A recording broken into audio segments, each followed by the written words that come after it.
Rob, you're coming in very fuzzy. Internet might Okay, I can not. hear you now, John.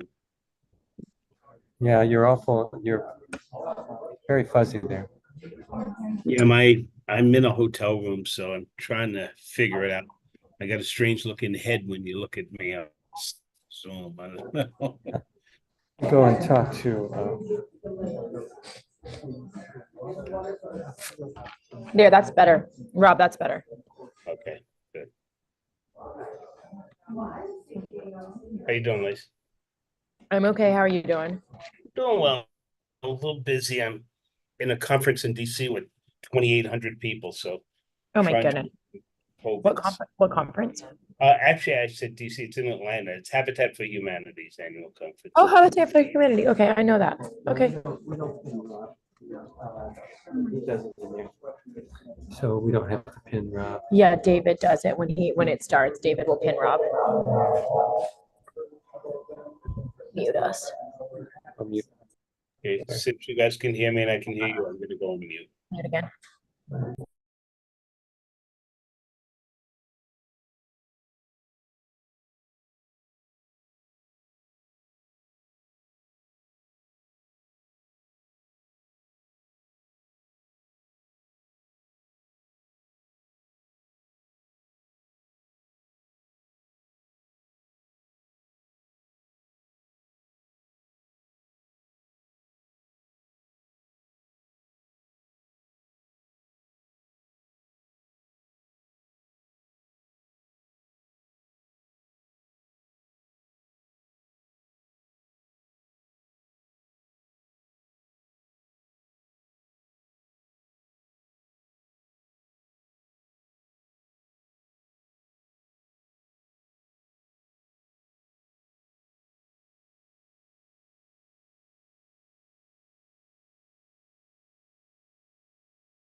I don't think Rob hears us.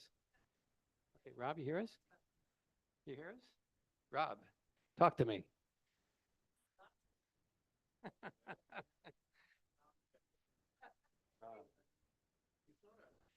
Rob, can you hear us? Rob, can you hear us? Is he not, maybe he's got his computer off? I can hear you a little, but very little.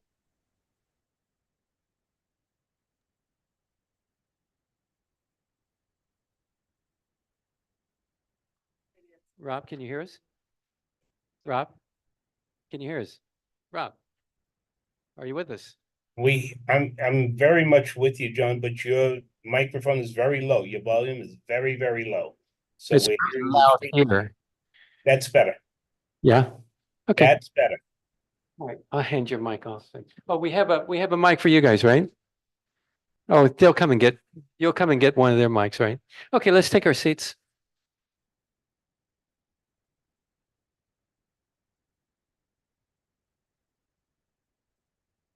Anna, you want to come back here? I mean, Diane?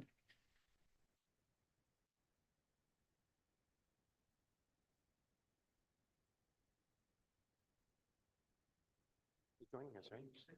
Okay, cool. You come on. Will be in Rob's face.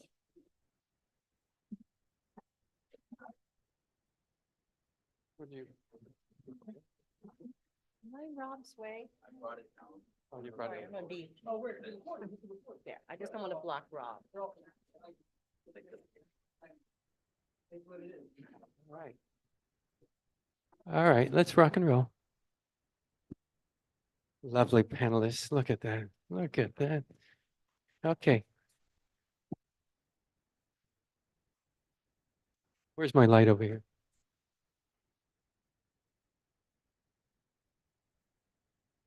You were, oh, yeah, you did? Okay. Yeah. And that's also why. Let's see.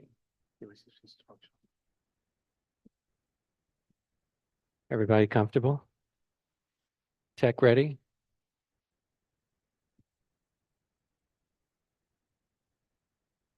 All right, we're going to get started here. Hello, everyone. I'm glad you're here today and on Zoom. Thank you so much for being here for the greater good, part 4 of our mini series, the last and final show, Urbanizing for the People. This event was made possible by our moderator, our panelists, speakers, and partners and supporters and People's Forum and you, of course. Without you guys, we wouldn't have a forum here. Thanks for showing up.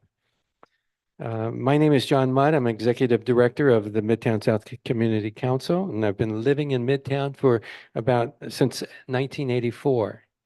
And the council has been around just as long. We focus on society's basic needs: health, housing, and food.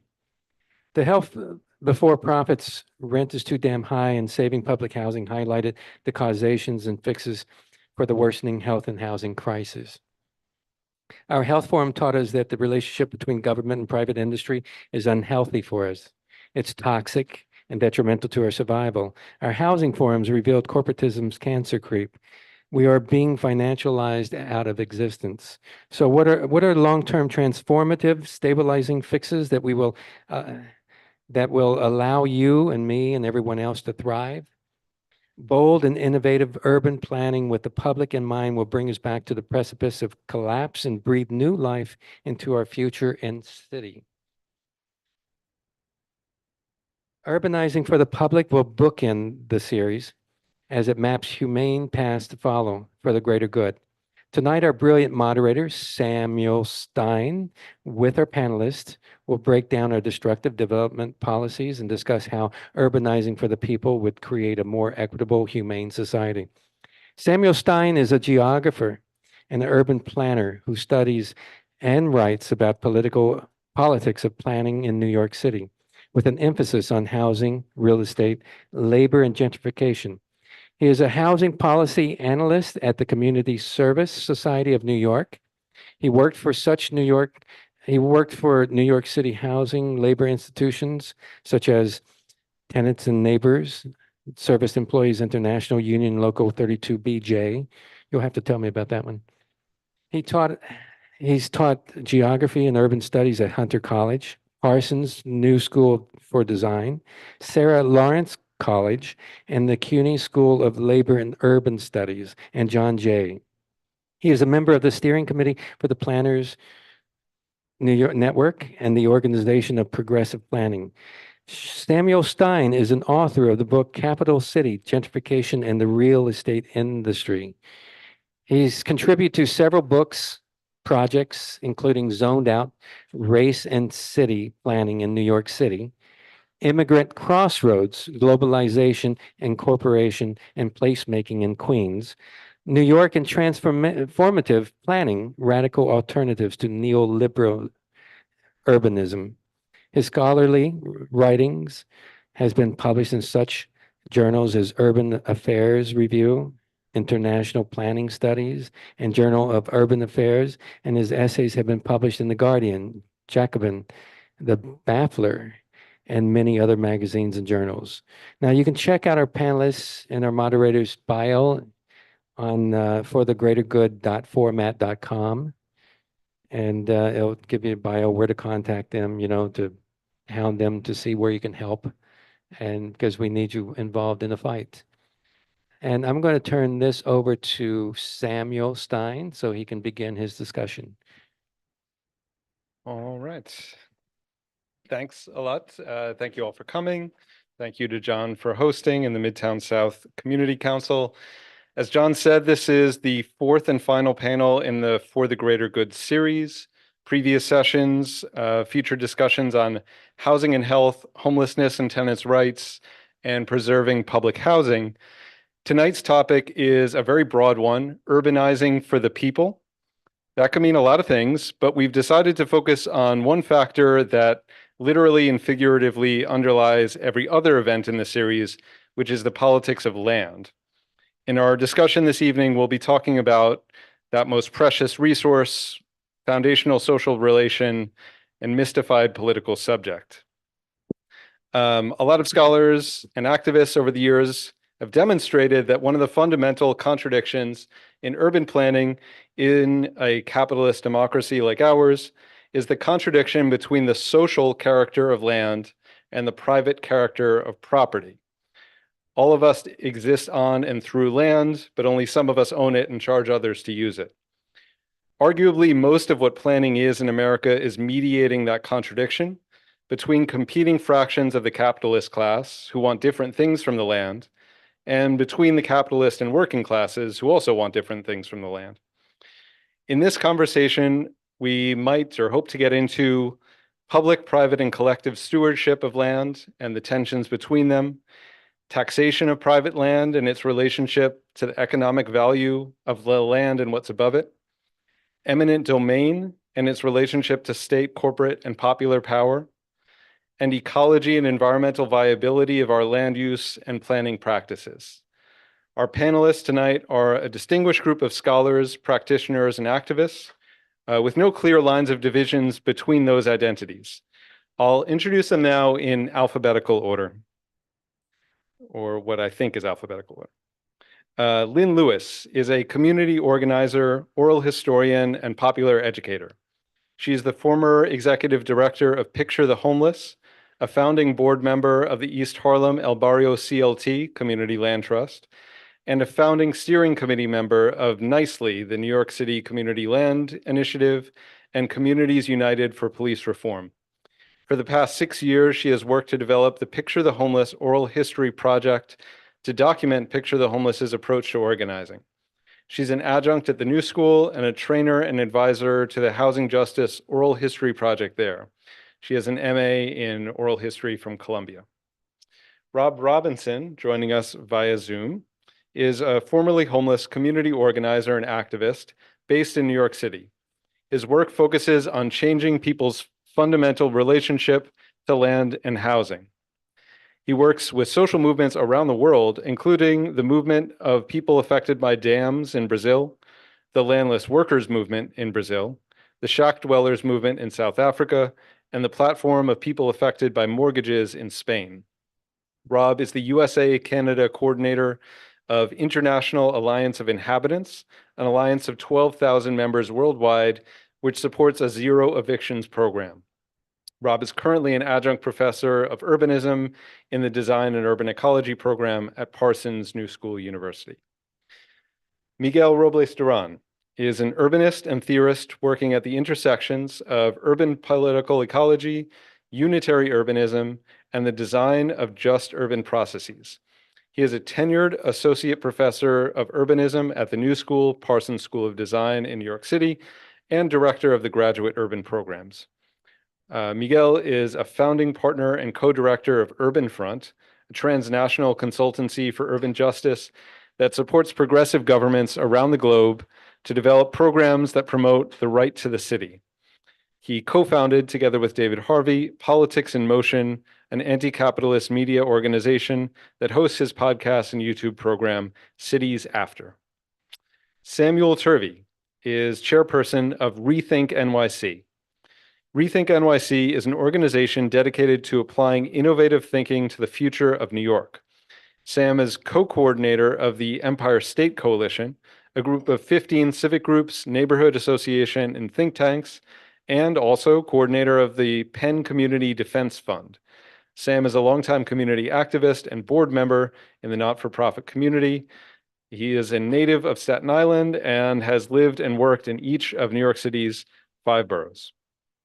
Laura Wolf Powers is professor of urban policy and planning at City University of New York, Hunter College, and a member of the faculty in Earth and Environmental Sciences at the CUNY Graduate Center. She teaches economic development, real estate development, community planning, and political economy. Professor Wolf Powers' book, University City, History, Race, and Community in the Era of the Innovation District, was published in September 2022 by the University of Pennsylvania Press. Her current research focuses on the political economy of land valuation and property taxation. She is a steering committee member of the Western Queens Community Land Trust. So let's have a round of applause for our panelists. All right, thank you all for doing this tonight. Appreciate it. So that's the framing. We're talking about the politics of land and urban planning and the future of New York City. And the first question I want to ask for everyone to consider, speaking from your own experience as activists and researchers, what do you think is revealed about the issues you're focused on by starting with land itself and our relationships to it, rather than starting with what sits on top of it? If it's okay, I might propose for simplicity's sake that we just sort of move down the line, which would be Miguel, Lynn, Rob, Laura, Sam. Is that cool? All right. Moderator. Yes, thank you. Gracias. Thank you very much for.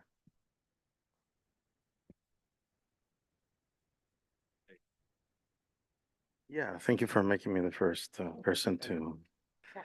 Yes, yes, it's true. It was because you, yeah, now I know why. No, thanks for the question. I think it's I mean, I don't want to get into very deep answers into it, but you know, one of the things that I have learned the most from reading Marx has been this incredible emphasis he puts on understanding the abstractions of capital or of capitalism. So basically how goods circulate, I mean, questions of labor processes and of course accumulation and overaccumulation, fictitious capital, all of those sort of terminologies that come from his teachings. But at some point, Marx was also very adamant in mentioning that these abstract processes need to materialize at some point. Otherwise, they make no sense, right? So one could argue, and I think Marx did that very well in chapter 25, Capital, Volume 1, that we must look at capitalism from its material reality, right? Which is a lot of what he talks about. Now, that material reality, of course, addresses land. and land becoming one of the principles of, according to his teachings, of capitalist accumulation, amongst other things. Now, what is so important, at least for me, of focusing on land rather than on all of these abstractions, which I do focus, but I always place an emphasis on the material reality in the material world, is that it is such a concrete thing for us to work around. No, it does not require this deep knowledge of Marxist terminology or anything of that to be able to engage and to understand that we live in a condition where it's fundamentally unequal, and one of the bases of this inequality is the way in which land has been hoarded by putting so much emphasis on questions of private property at large, right? And so I think it's very simple for everyone, to see how unequal this is. And that's, for me, one of the greatest sort of things that I see when we discuss questions of capitalism, to always confront them with what is in front of us. And that material reality is true. And of course, in New York City, we live in such, such conditions of inequality that it's not, it's even easier, to understand this. And the majority of us in this room will never own anything, right? Because it's just not possible. And the question, of course, is that when we talk about owning, that implies a whole sort of ideology basis in which we see land more as a trading commodity rather than as a situation that of use, of our own benefit. That is also something that I learned from Marx.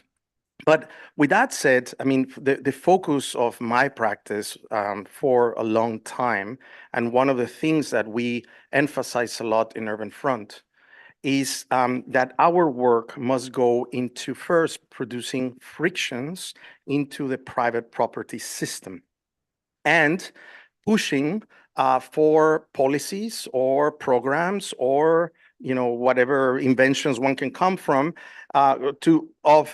working from non-speculative and limited speculation or limited equity property systems that we must sort of imagine, right?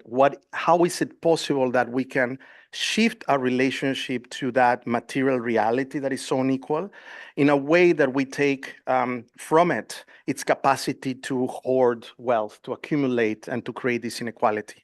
And so also land provides me with the view of thinking so concretely on that, right? So are we able to actually develop systems and propose and push agendas so that we limit or completely obliterate the possibility of speculating with something that is so fundamental for human existence, which is the right to house ourselves, or that which I do believe. So this is how I will put it there.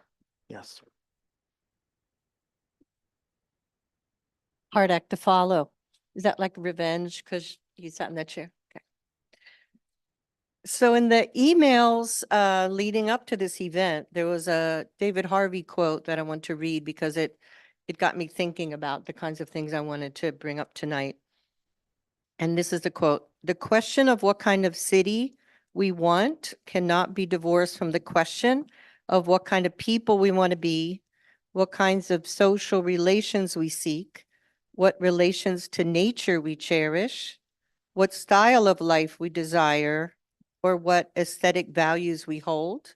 And all of those things happen on land. And for me, we can't really divorce what kind of social relations we seek without thinking about what social relations we have, because we have to construct the path from where we're at, right, to where we want to be. And so this whole question about community control, and who is the we, really speaks to the question of democracy. Because if we're going to look at this from the position of the land that everything is on, including us, it's everyone, right? I don't know if we're thinking about the land on this block or the land in our neighborhoods where we live or the earth, right? And so but regardless, we are all right? It encompasses everyone and everything we do. And so it really makes me think about who gets to decide what happens on the land and for whose benefit and at whose expense. Because if someone benefits, right, unless we all benefit, then the benefits are kind of only assigned to some. And that's not because the people that don't benefit said, oh, go ahead, y'all, you keep it. It's because of power and the power that some people have to control. And so we have to be careful when we say we, right? Are we talking about our neighborhood? Are we talking in terms of like an identity? Are we talking about everyone should be part of the we? But in order for that to happen, we have to get to know each other, right? And when we think about housing, whether it's, public housing or community land trusts, we also have to think about the commons, because that's where we construct the we. That's where we can engage with people that maybe aren't part of our family or our friends that we invite over to our house or that we hang out with, right? If we're thinking about land that we all live on, and not just we as human beings, but every living thing. And with climate change, we just can't leave this out, right? Like that, we are in relationship to land and what happens on it. And to the extent that we have any say, we have to make sure that we're not just speaking for a narrow we, but for all of us. And oh, Rob, your turn. So thank you, Lynn, and thank you to Sam and to John and everybody at the People's Forum for inviting me. I'm coming to you from Atlanta while I am attending Habitat for Humanity's conference. I kind of find myself in a weird place because something I've always spoken about with Miguel, David, Lynn, Sam, and others is how are we, I asked this question, how are we complicit in our own problems and our own beliefs, believing in narratives and absorbing narratives that were constructed from a select few of us. Lynn mentioned the we, and the question is, who are those we? So for me, it starts with our Constitution in the US, which protects power and which focuses on elites, right? There's 1% that Constitution was geared towards, and there were 99% of us that were asked out of that equation. And I look at that through the lens of other constitutions around the world written in more modern times. I look at the Constitution of Brazil, post-dictatorship, written in 1986, which says land has to serve a social purpose. Growing food, housing people, it's a basic necessity to sustenance for life. In South Africa, after apartheid fell in 1996, they received a new constitution, and the human right to housing is ensconced in that framework of that constitution. I want to be clear, you don't always realize it, but you do have a foundation to challenge power on with the very fact that it is documented in that constitution. So I think we have an uphill battle, and that's why I'm going to talk more about how you push people to change that fundamental relationship to land. For me, a lot of it is speaking to law school students and challenging them to challenge, as I like to say, the black robes in the courtroom, right? When you go into a courtroom, and I'm not a litigator, so I'm not going to simplify the work that some incredible litigators that I work with have done, but it's a challenge to go into the courtroom to say, people have a human right to a home. It's a challenge to bring people from the community in there to say they have a human right to a home. But I think we have to accept those challenges and take risks, because I almost dare any judge with a stenographer in the room to say you don't have the human right to a home. What judge wants to go on record as being the first judge to say you don't have a human right?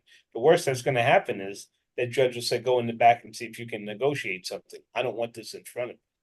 Well, I think that's a starting point. I think it's a starting point for us to think differently about this relationship. But, you know, I mentioned that I'm at a conference right now, Habitat for Humanity, and what I see is a lot of people who are looking at home ownership and thinking about how it might bring them wealth. And I was specifically brought here, and, you know, I'm gonna pat myself on the back to say that the program that I teach in, and I work with Miguel in at the New School, has created some students who are lifting up voices like mine to say, okay, here's somebody who has a different narrative. He's not afraid to come into a conference of people that are salivating about the right to own a home. And he challenges those assumptions that you're gonna become wealthy or you're gonna grow. And until you change that relationship to land, you're gonna struggle.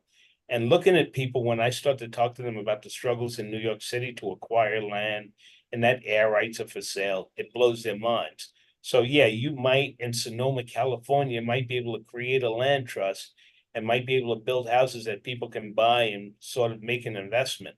But what 2008 taught me is anytime a financial institution feels they're at risk, they can manipulate your life so that they don't lose a bit of profit, right? But the people who bought the mortgage or who bought into a system that says purchase this 30-year mortgage or is at risk. They can that equity can be sucked away from you in a moment's notice. So we can't forget what has happened to the past. We can't forget the history and discrimination around housing. And I think that's the struggle that we face right now. I'll close by saying this. When it comes to land and appreciation of land, I've been blessed to work in the international communities around the world, working with people in the past. I didn't work directly with Berta Casares from Honduras, who was the protector of the waters, but I work with her daughter now and understand how folks and their relationship to land and water looks different than what we have here. There's a different appreciation. And until we catch on to what is happening in places like Latin America and other places around the world where indigenous folks have a different relationship to land, I think we're always going to struggle around this particular issue. But, you know, I think it can be done different. We have to be willing to open up our minds and have a different appreciation of land and our relationship to land. Thank you.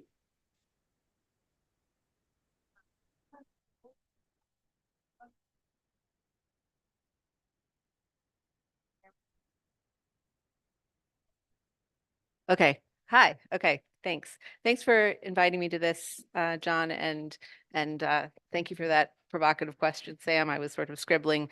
Rob was talking about a right to housing, and you, Lynn, mentioned the commons, and that kind of provides a backdrop to what I think is a very important relationship between land and citizenship. And when I say citizenship, I don't mean, you know, having a passport of a particular country. I just mean political citizenship or political personhood. And in the Western sort of settler colonial tradition, if that's what you want to call it, the possession of land and the ownership of land has always been associated with political rights. And so, and I think that that's something that doesn't get acknowledged that often in the political conversation, because we just have this idea about land markets, and the market in land is just like any other market. There's supply, there's demand, and there are various actors, and they they're expressing their preferences using dollars and things like that. But I actually teach a real estate development class at Hunter, and on the first day, I asked the students to talk about sort of how they understand the relationship, the role of the government in real estate development. And, they think the students typically will think about articles they've read in the New York Times or Curbed or their neighborhood newspapers from wherever they're from, Brooklyn or Queens, and they'll talk about big development projects that they have different opinions about, or they'll talk about zoning. I mean, it's planning school, so everybody's obsessed with zoning, but but they'll talk about land use regulation and, the government's ability to change the value of land by making decisions about how high you can build and so forth.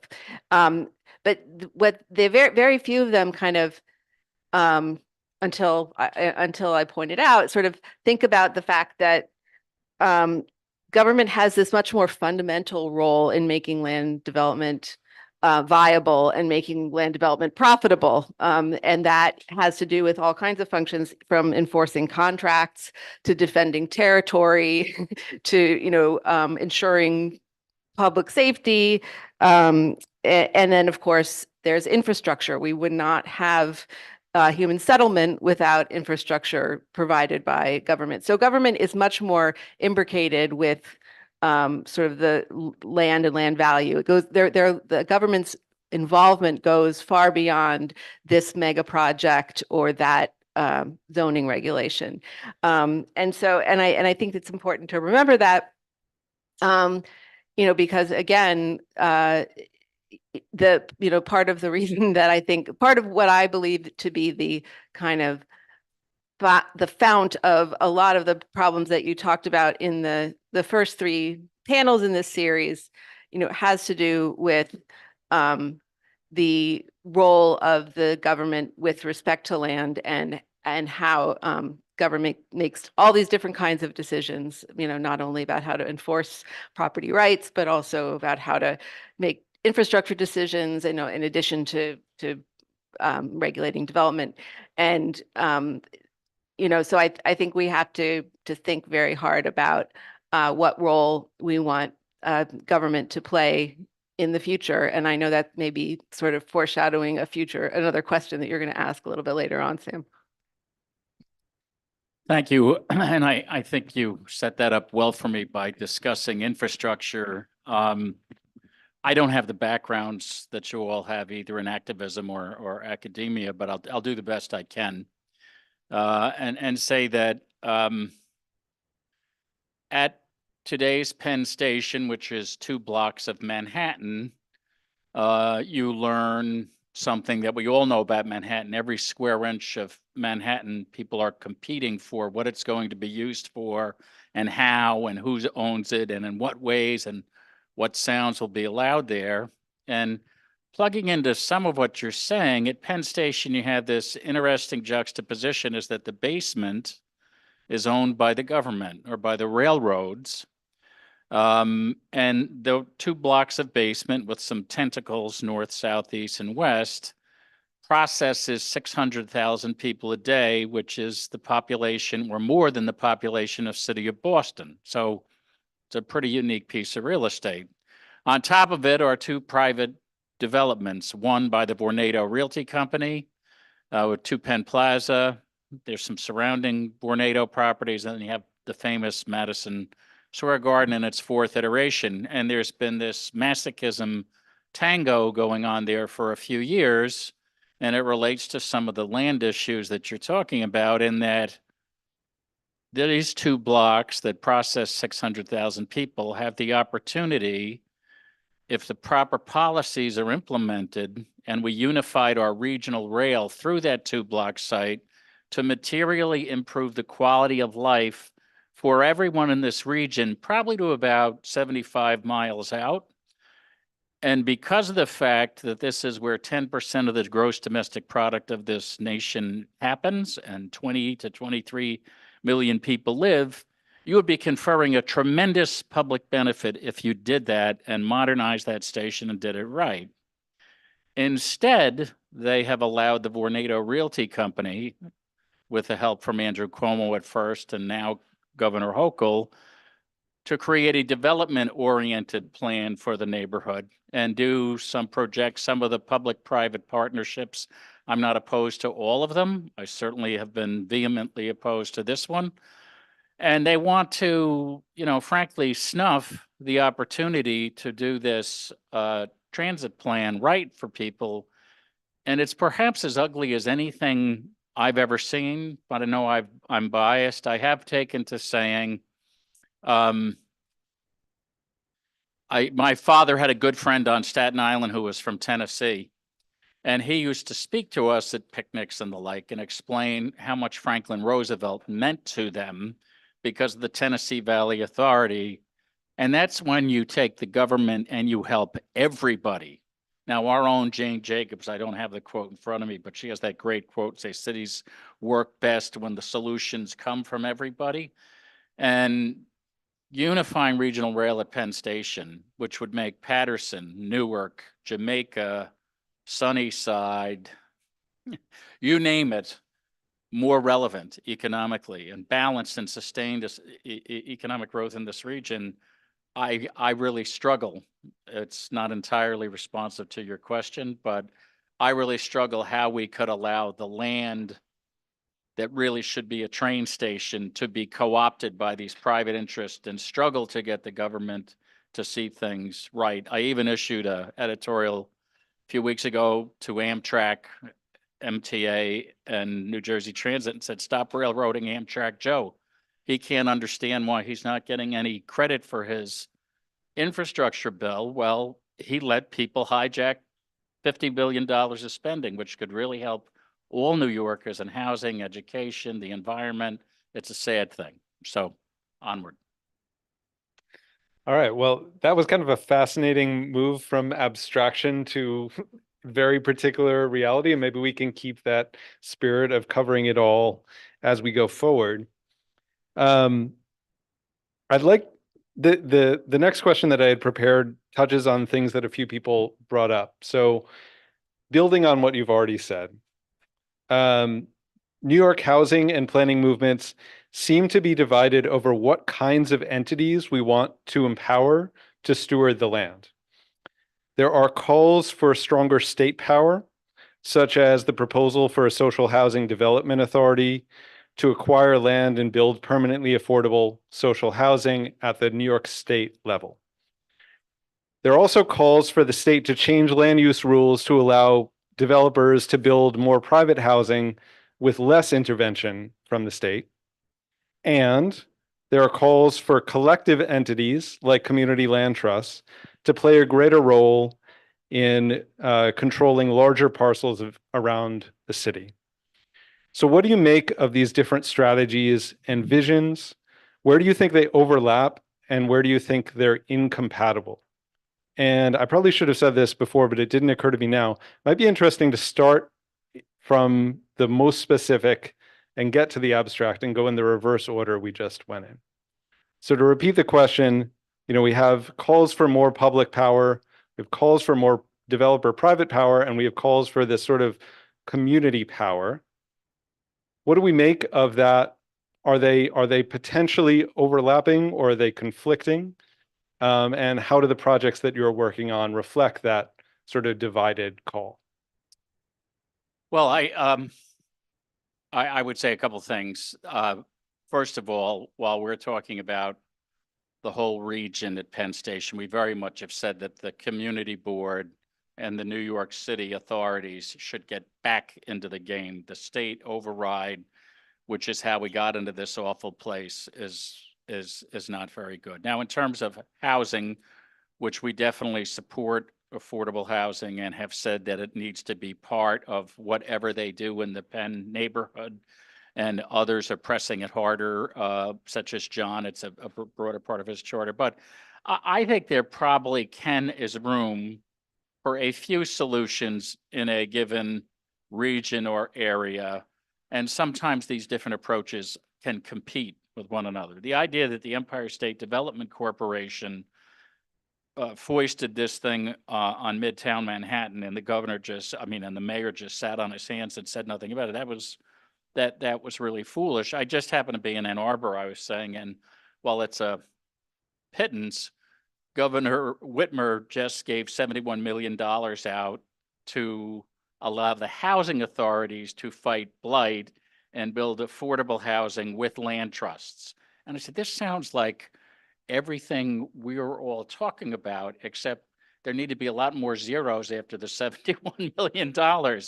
But what I would say, and I'll stop hamming it up, but part of the reason what they're doing at Penn Station is they're saying it's blighted. That's not blight. Detroit, you want to see what real blight is, you go to some sections of Detroit. So it's good to see there that blight isn't in the hands of the developers and the Empire State Development Corporation who bastardized it. The state housing authority is in charge of it. Now, I know many of you probably have bad experiences with our counterparts, but that's why I say sometimes there's a great public option. There can be great private options, not all the time. But I think I like to see a little competition and try to see which works best. But I definitely think the closer you are to the community, the better off you are. Okay. Yes, this is a very, this is a question I've been thinking a lot about. I don't think I have a resolved answer, but I actually taught a studio course last fall in which the students were working with the concept of a social housing development authority for New York State. And that is now a piece of legislation that was just introduced in the state legislature by Emily Gallagher and Senator Cordell Clear. So, and you mentioned the Empire State Development Corporation, and I agree with you that ESD has had has played a role. It has used its power to promote wealth accumulation by people who already have plenty of wealth, not only at Penn Station, but also at Atlantic Yards in Brooklyn and in many other situations.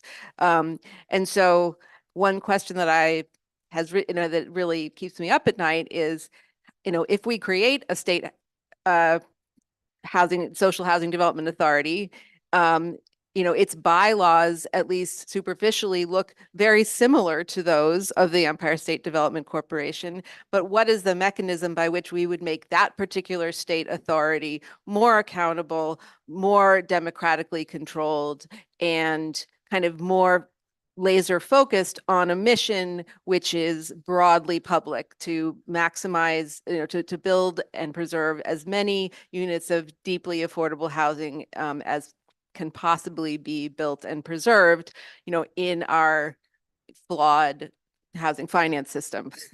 And I think so I haven't answered this question, Sam, but I've kind of, I think hopefully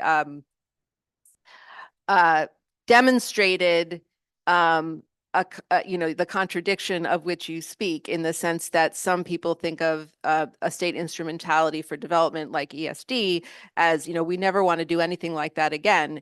And yet there are these possibilities that emerge when people sort of reconceptualize what a state authority might do and how it might be structured.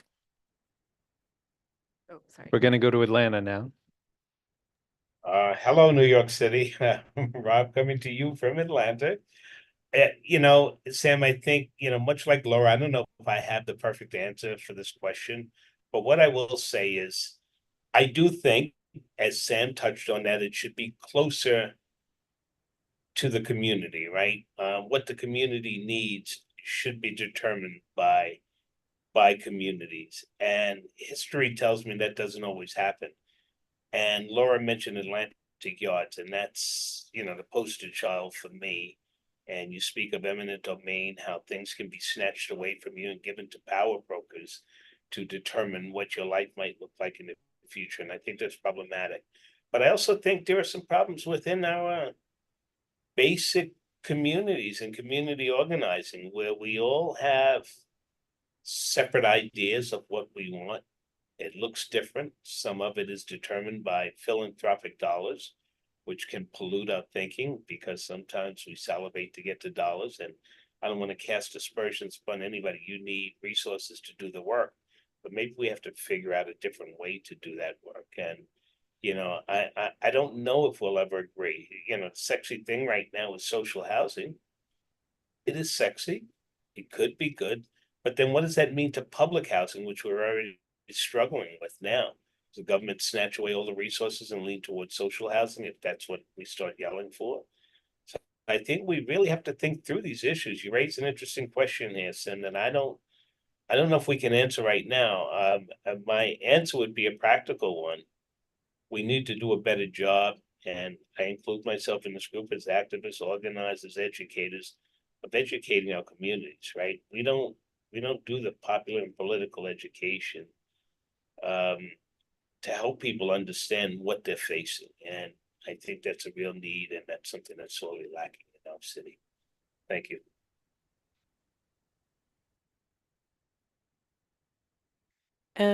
Yeah, I hear a lot of my own thoughts kind of popping up in my co-panelists comments. And it's so funny, the framing of the question, public power, developers, and community power, because I think we have this assumption sometimes that the public power is the community power, right? But it's not, because of these mechanisms that either exclude folks or a lack of political and public education, where there's meetings, but there's a little notice about it in the back page of the Daily News or something, and so no one knows and no one can go. But even the work leading up to that, of really thinking through, as a community member, it's really easy to say what we don't want, but it's much deeper work to say, what do we want and how do we get there? I don't think that developer interests are consistent with community interests right now. And I say that as somebody who's worked with non-for-profit developers, but they're working within the confines of the financing streams that the city and the state and the federal government create. And so even the most wonderful not-for-profit developer is working within that system. And so they're not creating housing for really poor people because the money's not there. And even our land trust movement is not creating housing for extremely low income people. It's not solving the folks most harmed by the housing crisis. And that's not because land trusts don't want to do that. It's because the money isn't there. And so I want to tell you a story about eminent domain, bridging the abstract and the practical. And I also want to lift up a group I got to know when I was doing my book, Apache Stronghold. They just got a negative decision in the Ninth Circuit Appeals Court. So they're headed to the Supreme Court, and it's in defense of land, Oak Flats. Sometimes we don't recognize that in the US, there are indigenous folks fighting for land rights that is really deeply connected to not just what happens on the land, but actually a spiritual practice and relationship to the land. So Apache Stronghold, look them up. They're going to need the whole country behind their back. But years ago, Picture the Homeless, we did three actually vacant property counts. One was in East Harlem in 2003. Another was the whole borough of Manhattan, a block by block count. And then the third one we did in conjunction with Hunter College, banking on vacancy. And we documented that in 20 out of 59 community boards, there was enough vacant space to house just under 200,000 people. Now, among the buildings that we counted that had vacant apartments, these are buildings that were built before 1974, and they had more than 6 apartments. So with vacancy decontrol, they would be rent stabilized. And I can tell you, I live in East Harlem. I moved into my apartment. It had been vacant for years. And the last previous tenant was paying $300 some in rent. And so I'm rent stabilized. And all of us in my building, we still have cheap rent. I've been there for 24 years. So some of these buildings in East Harlem that are still vacant, that are privately owned, their last rent of record was probably just a couple $100s. So we had a lot of conversations with folks from tenant and neighbors, from Met Council, and kind of schemed like, well, how is this possible? And we calculated that the number of vacant apartments in buildings, right, that met the criteria for rent stabilization almost identically matched the number of families in the homeless shelter system, a little over 14,000 at the time. And so we were brainstorming, okay, well, can we use eminent domain, declare homelessness a public health emergency, which is not that radical of an idea, and offer the owners an option. Look, the state can take your apartment building and fix it up and house people that right now the state was paying $4,000 a month for them to stay in a shelter system. Or pay much less than even a voucher program would pay and just pay $300 a month for you to have a newly renovated apartment. If the landlord said, no, I want to fix up my building, I just don't have the money, create a fund, pay for the repairs. The landlord doesn't get to charge major capital improvement. The rent is still really low. That would still provide a home, a real home, stabilize communities, save the city a shitload of money. But it was, oh no, that's radical. And radical just means we don't currently think like that. It doesn't mean you can't do it. And so there are all kinds of ways. We talked to a lot of housing groups and people were afraid of eminent domain. Eminent domain can be really bad and it can be really good. It depends on who benefits. That kind of work could be paired with a community land trust so that those buildings can't be flipped in the future. There are real solutions to this. And I think the main takeaway from tonight or any conversation that we have is this is solvable. And the difference between whether the public interest or a social housing development authority, again, is about power and control and who benefits and who's making decisions. We've all seen the recent press about NYCHA and all these vendors getting paid, all these like kickbacks and, corruption. So in large systems, it's easier to have corruption. And in small systems too. And so in what ways, again, back to my original remarks, can we really think about democracy? Can we think about political and public education so that we can land on solutions and fight for them? Because nothing that we need to do right now that's hard is any harder than what people have fought for in the past, and not always won. But if we don't fight for them, we'll never win anything. Thank you. Thank you, Roberto. I want to, since the question was like, can you move into a little bit more abstract? I don't know. Let's see how that goes. But so in the last years, actually the year before the pandemic, was just 2019. I was working very closely with people from the municipality of Barcelona. Because at that period they had the mayor elected. She was a very much declared anti sort of neoliberal mayor. And she tried and she did quite a lot of things. And one of the main arguments of her administration was, what kind of housing do we do? She had the mandate or the idea that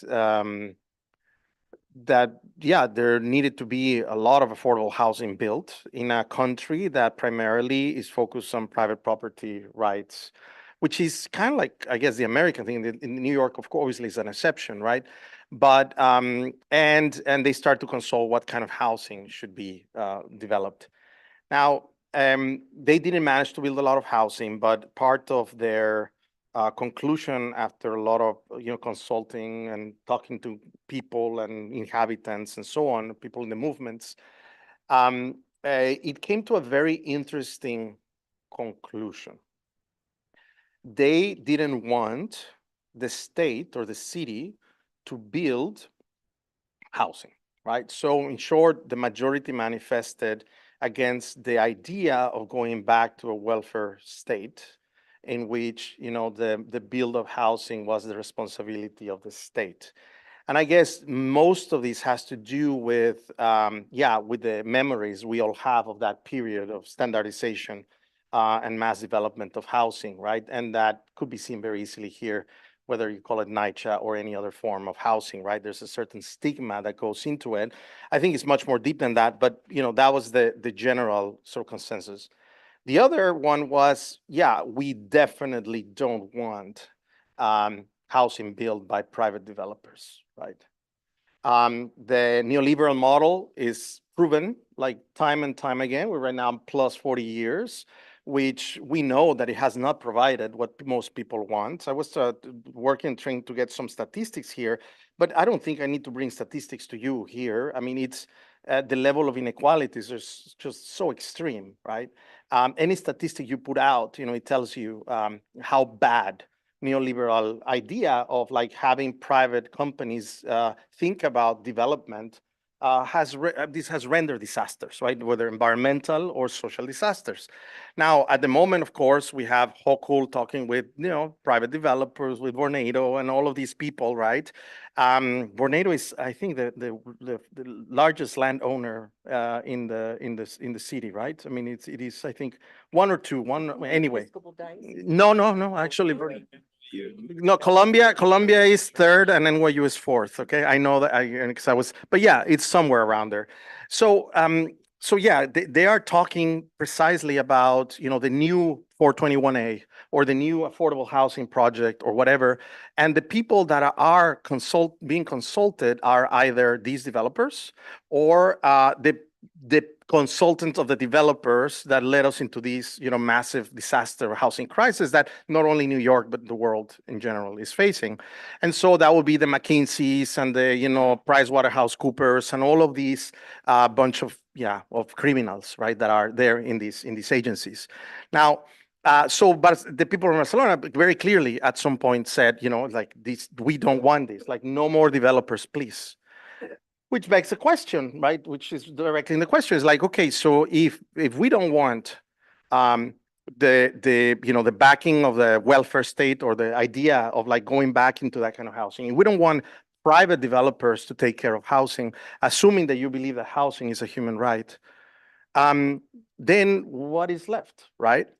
Now, back in 2014, we had done like a very theoretical exhibition that was called Uneven Growth. And I like to theorize a lot sometimes. And then we started to look, okay, so in contemporary capitalist sort of dynamics, you could say that the first wave of the 20th century was public power over decisions of anything else. That would be the welfare kind of like state-driven.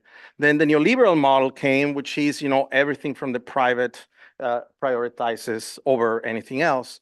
And there is absolutely, a third paradigm that we should be searching. And this is what, at the end with working with Ada Colau and the people in Barcelona, this is where they were claiming, is that the third paradigm we should be fighting for is letting people build their own housing, right? I mean, the collective production. And that, of course, entitles some much more concrete decisions because I mean, this is not a theoretical exercise that the Barcelona people were doing. They were like, okay, so how do we do that, right? If it's not developers, if it's not the government, if it's more people, how do we do that? And her administration, a lot of my friends that I work with on a daily basis were involved in this. And they came with, a very clear agenda that one of the directions was to shift power dynamics or give more power to people, which is what we all want, right? I don't know what's the title of this panel, but it had to do something like that, Urbanizing for the People. Now, how do we achieve that in a city where concentrates the largest numbers of millionaires in the world is number one, the largest numbers of billionaires in the world is number one, and well, we can go on and on and on, how this works. Nevertheless, we must not forget that more than 80% of the population that we live here in the city struggle to live in the city. I mean, no matter how, like your salary ranges, obviously there's that. And so there is a lot of desire for people's power. My take is that a lot of the policy that has been pushed for, specifically because of this nostalgia towards a welfare state, has avoided us to think on, could we build policy to leave, more power to, let's say, the community developer, not the nonprofit developer, but like the community developer, whether it's a land trust or not, because we can discuss a lot whether land trust might be the model or not.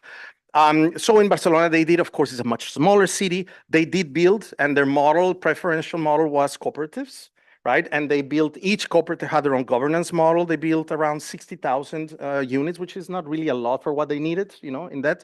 And then, of course, the government changed, and now it's a disaster because it's a right-wing government. That happens.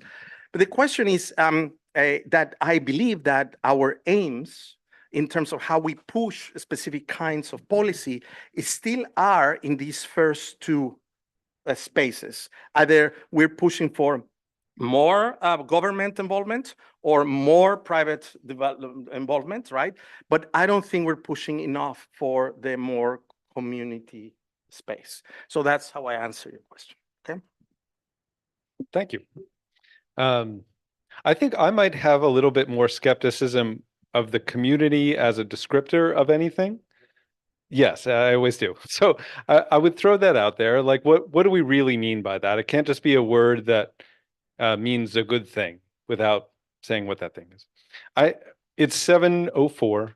We're going to wrap up at 7:30. I want to leave time for audience questions. So I'm going to throw out two questions, and you can choose which one to answer or pass on both. Okay.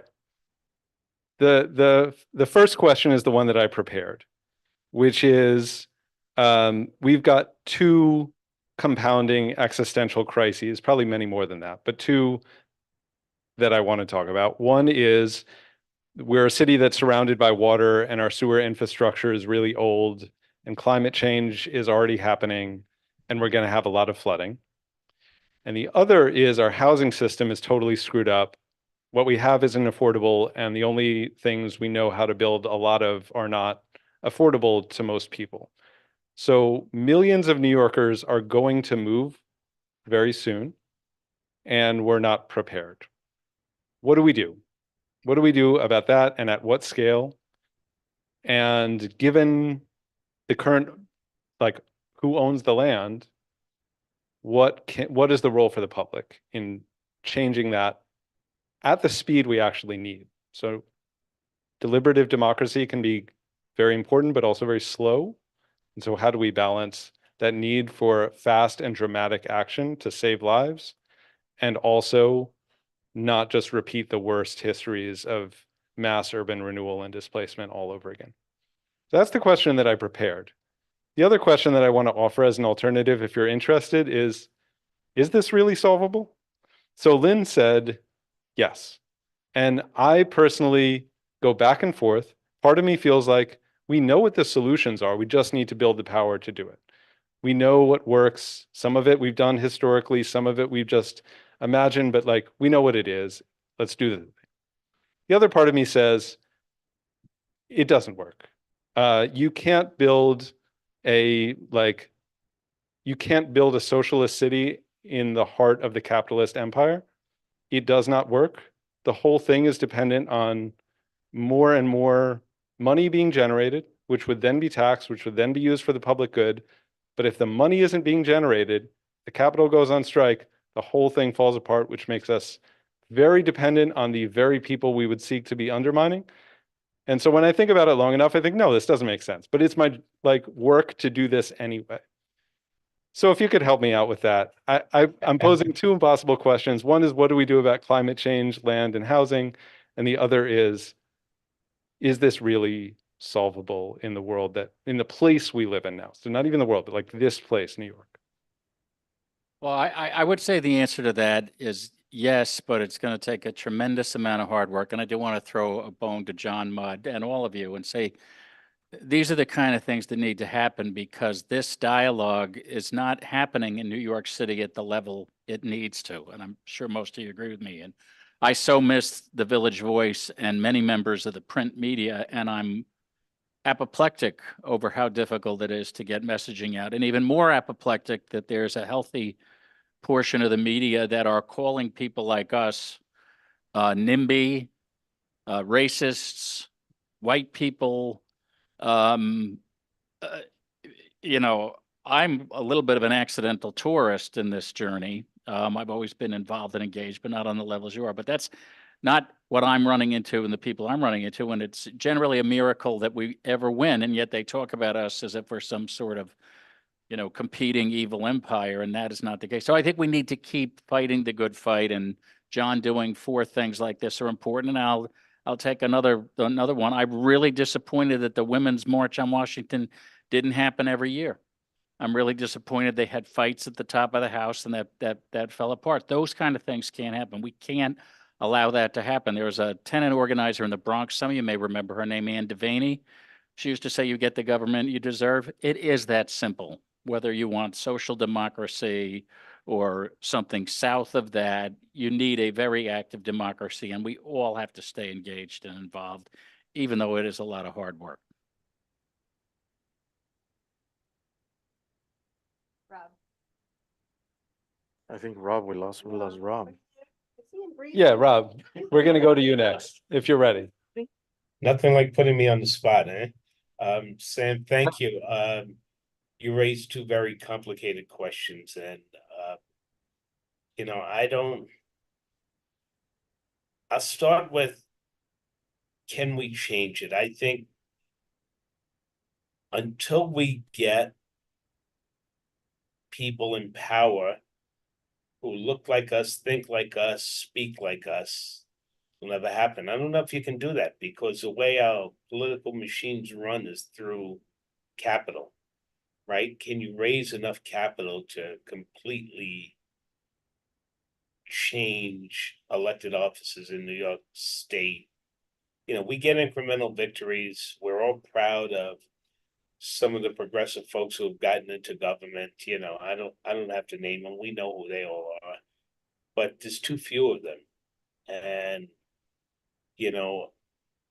people will always say to me, why don't you run for elected office? I despise electoral politics, but it's the system that we've adopted. So how do you put a system in upheaval? How do you change it? I think that comes from evolution. So I'm afraid the only way we're going to get there is to overthrow what currently exists as our government. And people look at me sometimes when I use terms like that, but one of my mentors was the great Neil Smith, and I'd walk through the halls of the CUNY Grad Center. And, it was during the time that I was involved in the work of Take Back the Land. And Neil would just pass me and say, he would just stop me and say, Rob, you and Max always talk about nonviolent civil disobedience and direct action. I just want you to know the revolution is violent. And he'd walk away. And it was to open up thinking and an understanding of how you get to change and how do you realize some of these things that you want. I asked earlier, the question about complicity in our own struggles. Well, without popular and political education, we buy into stories and narratives. We believe what they want us to believe. And how do you get transformed? I don't know the perfect answer to that.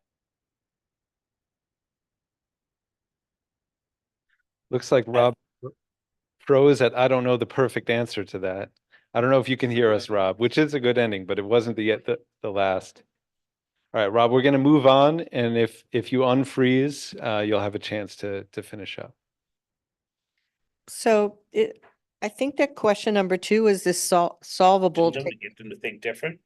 Of Yep. course they do. So it's a challenge. I don't have the answer to either question, Sam, but every time I'm in a space with you, you make me think critically. And that's why I appreciate being in spaces with you, because you really have to look at this thing holistically and understand what we're facing. So, I may not have answered either question. I feel like I'm sort of babbling, but I think about a lot of this stuff now. And I just want to let you guys know I'm in a space. I feel so weird down here in Atlanta, listening to people fascinated over home ownership and what's happening in Sonoma Valley and what's happening in, this area of Michigan.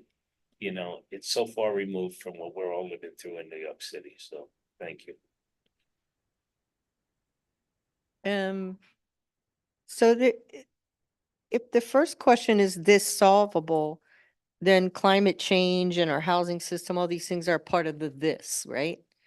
And I mean, if we're really paying attention to the news, there's like a rise of fascism in this country and in other parts of the world.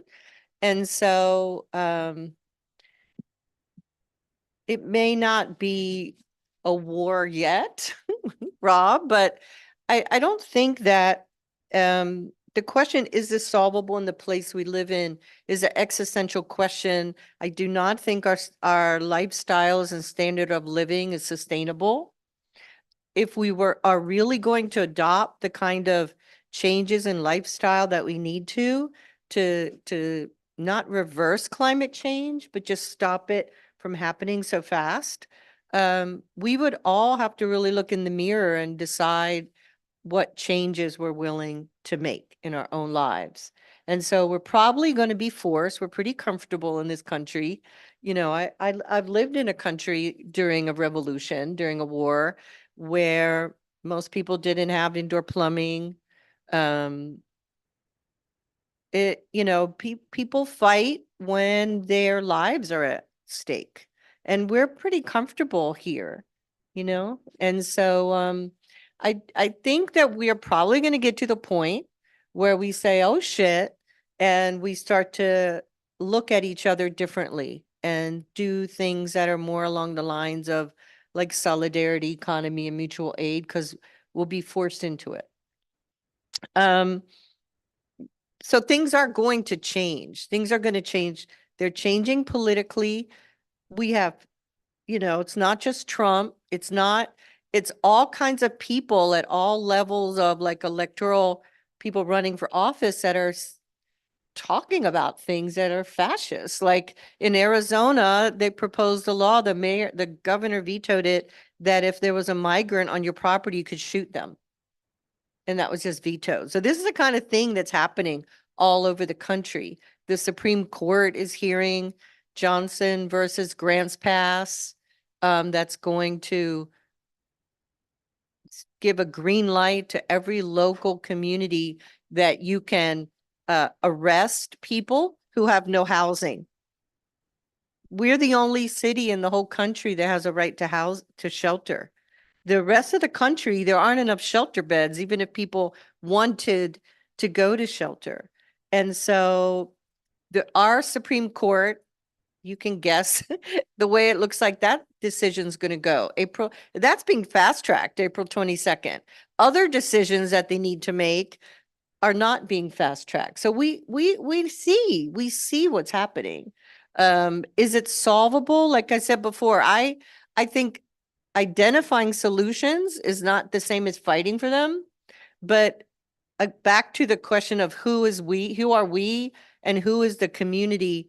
We have got to get together with folks that aren't just like us, that live next door or live in our city, that are impacted by these things, just like we're doing now. A bunch of us, some of us know each other, more don't, and say, are we going to put the work in to land on something that's going to benefit the common good, and are we going to fight for it? And it's going to take, Rob used the word risk. I mean, it's not like walking around with the sign saying no justice, no peace is going to change things. And so I think we have to ask ourselves, are we ready to do the things that need to be done so that this is solvable? Not so we go back to the way things were, but we get to something that's better, because the way things were has led us to where we're at now. And we need to really go down and make a different path, because New York is not going to be here forever, right? The sea rise alone. So I believe we can, and at least we can live our lives saying we're tried. And that matters too. I don't know if I want to respond to your provocation of what is the community first and then so on, but I cite a little bit. Let's say, to be more precise, in Barcelona, they talked about organized collectives that wanted to push agendas of non-speculative housing. So that's what meant organized communities, right? So like when there are certain people that organized, then the resources were given to them. And in order to build, or whether is it land or whatever, but it had to have the non-speculative factor behind it. So it's not for speculation. Now, in the two questions would take forever to answer. I honestly, the more I teach a course on political ecology, and the more I've been teaching it for a few years, and the more I teach it, the more I am convinced that there's literally very little that a city can do, I mean, to address the, what's going to happen. I mean, we can build with technology, dams or like walls, but you saw exactly. I lived in the Netherlands for some time, and I mean, they got flooded like crazy, and they have the biggest, most advanced, like absolutely crazy high-tech infrastructure. And just recently, and it's not even yet, 10 years from now, when we know it's just going to get worse. This is a situation which is a level of a planetary scale, the same as capitalism in general, but it's just so difficult for me, Sam, to look at it from like the city perspective. I think it does not permit us to look at really the scope of the dramatic changes we're about to experience. We're already started to experience. And yes, we can safeguard this place, but the question is it worth it to be safeguarded? Honestly, I mean, like, when we start building in areas where Sandy obliterated, I was the other time in Red Hook. I mean, like, what the hell is wrong with these people? I mean, why? Right? I mean, like, why would you? I'm sorry if some of you live in Red Hook, it might be, but it's just like, it's just, I mean, didn't you see the level of destruction that just a simple hurricane, which is by no means the intensity of what we're going to be receiving in the coming years, because we are going to get them for sure. That's a given. So anyway, that is a very difficult question to address from a city perspective. And sadly, my answer to that would be, well, yeah, we can use technology, and then technology to be the fairest possible. So where do we put the boundary of the wall? Would we let the people in I don't know, in Jamaica drown or not? Those are decisions. Or should we use South Bronx as a space where, it could be flooded or not, right? These are the kinds of discussions that are being, talked about, and it goes way beyond this. And then we both read, I think you read the Kim Stanley Robinson New York 2033, I think it's called, or 43 or something like that, where it's a book that imagines New York like, totally half of New York, of Manhattan, underwater, and the line of the water is in Madison Square Park. And so there's people, the wealthy individuals build super skyscrapers in Harlem and all over there because it's tall, right? And Inwood and so on. And then the rest, they call the rats, the water rats, and there are people that live there. Yeah, I could see that. I could totally see that's going to happen because it's just way beyond, I think what a city can do.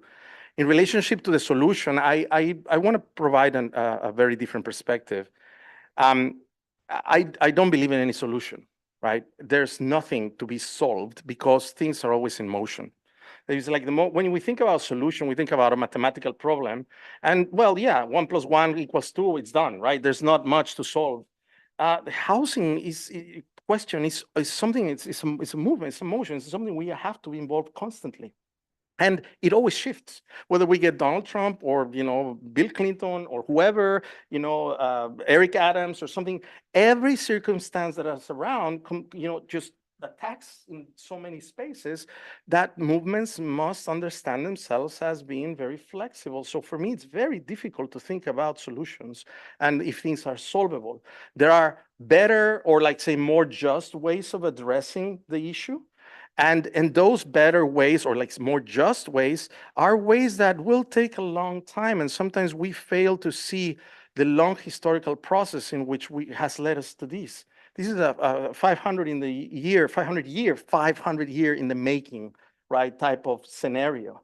So it is also to expect of our movements that something like Rob was mentioning, a sudden revolution would just change everything.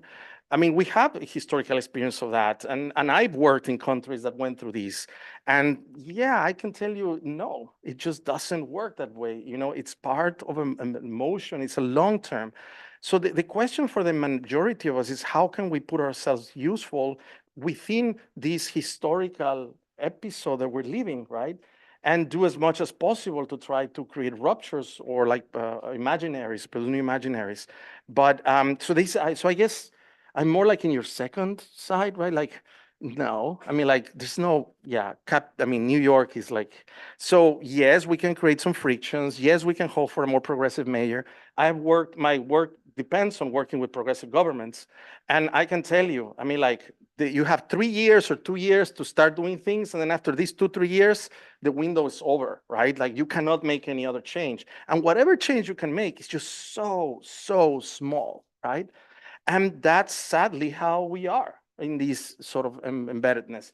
Now, a big disaster might trigger something else. You know, we would imagine the pandemic would have done something, you know, in terms of that.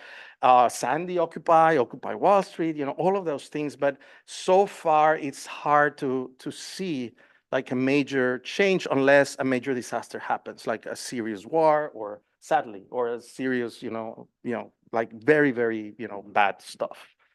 Even worse than the worst that is happening today.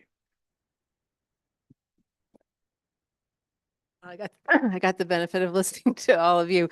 I really want to take questions soon, but I just wanted to pick up on something Lynn said about mutual aid and solidarity economies. You know, I don't think those can be imposed from the top down or by any state agency. And I think that a climate disaster is the kind of situation in which people begin to form these kinds of bonds. You know, I'll recommend a book called Degrowth by Georges Callis, and his argument is that if we want to save ourselves, we're going to have to consume less, and that doesn't mean that our quality of life is going to have to decline. We can affective goods are real goods like care, goods that don't have prices affixed to them. And if we, leisure is another one. And if we got serious about consuming those things and as opposed to all the things that we do consume, you know, Sam, I think maybe the death spiral that you envision of needing capital and capital goes on strike, I mean, that may be less catastrophic in a situation where people have really developed affective bonds with each other and are able to you know, maybe have a different relationship to land even.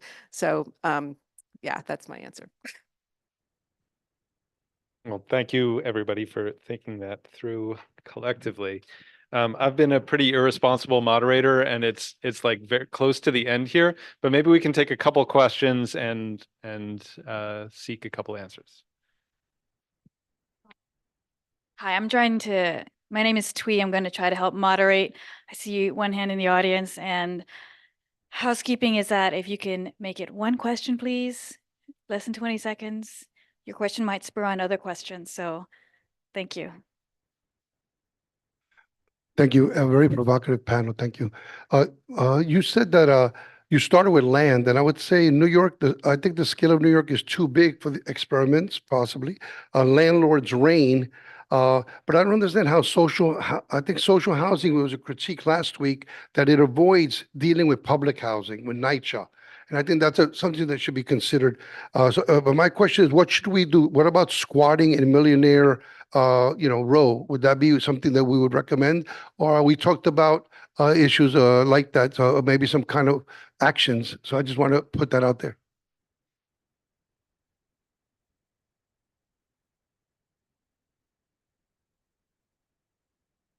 Yeah, I think that's, squatting, people squat because they need a home, right? Other movements use squatting as a way to provoke conversation about the fact that there's empty property and it's sitting there while other people don't have anywhere to live. Rob and I got arrested together for taking over a vacant lot owned by JP Morgan Chase that was vacant for so long, it had giant trees on it. And so just to dramatize, so it really depends. I think that regardless of what the tactic is, And squatting is a tactic either to get yourself a place or to make a bigger political statement.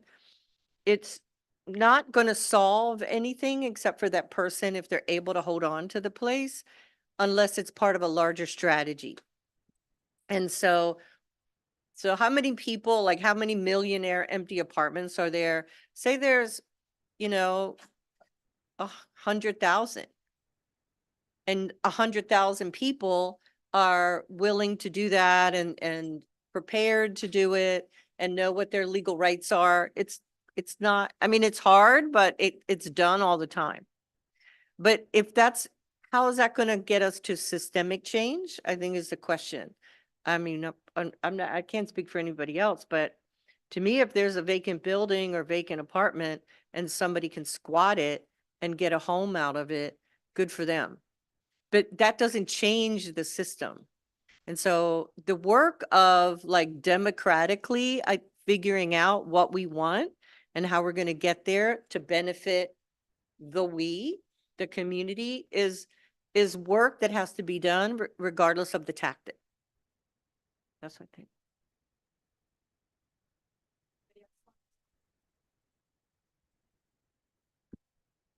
Yeah, say a couple things. One is I'm pro squatting, but if we're going to squat Billionaires Row, there's 30,000 cops who will be at the door.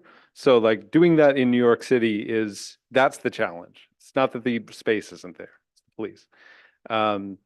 As for public housing and social housing, I believe that our public housing is one of our forms of social housing, and the fight for social housing includes preserving the public housing that we have. And part of the way we're going to do that is by building a much bigger constituency for social housing than only the people who currently live in public housing. And so I think when our public housing has been the strongest has also been when we were building a bunch of social housing models, including more public housing, but also including limited equity co-ops and others. So I think in that way we can do it. Not only can we do it all, we're going to do a better job of preserving housing if there's more of a base for decommodified housing in the city. There's a question in the Zoom panel. This comes from CB McVeigh. Are we willing to change the financial structure within which housing is built? European socialist cities in the 1920s managed to set up systems, cooperative building societies, limited profits, etc., that built large numbers of affordable units. What is possible today?